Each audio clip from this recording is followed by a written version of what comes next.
live entertainment is right in your backyard. Take a look as we shine the spotlight on another production playing on Long Island.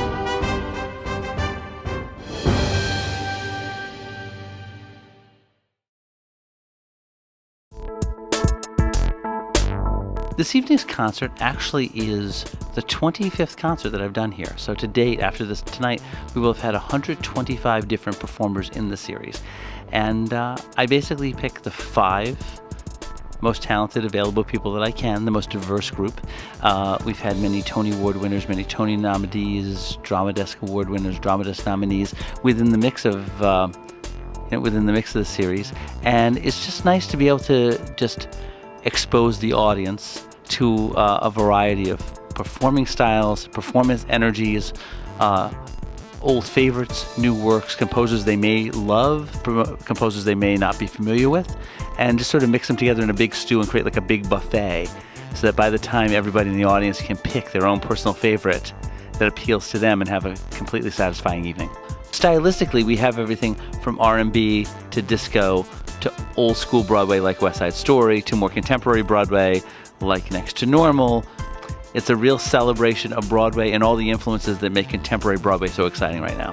What's interesting, I think, is that the performers that come here, you know, whether they're huge Broadway stars over the marquee or just in the relative beginning of their career, love being able to really get the wash of energy and connection, because the concert's more than just a collection of songs. In the evening, the performers share anecdotes about their life, about their career, tell funny stories.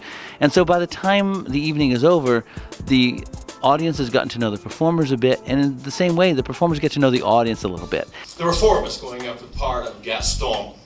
We all had to do the first scene. The script says, Gaston strikes a nonchalant pose as Belle walks by. So, you know, everybody's doing this. But the second I read it, I knew exactly what I was going to do. So in the audition, when she gave me her line, she was about to pass by, I did my most nonchalant pose I could think of.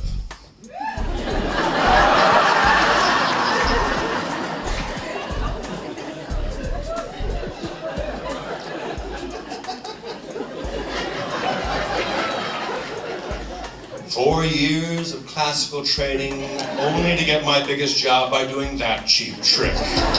You really are performing for a group of people whose energy you can really sense. When you're in a bigger Broadway theater, it's a wave of energy, it's sort of a wall of energy.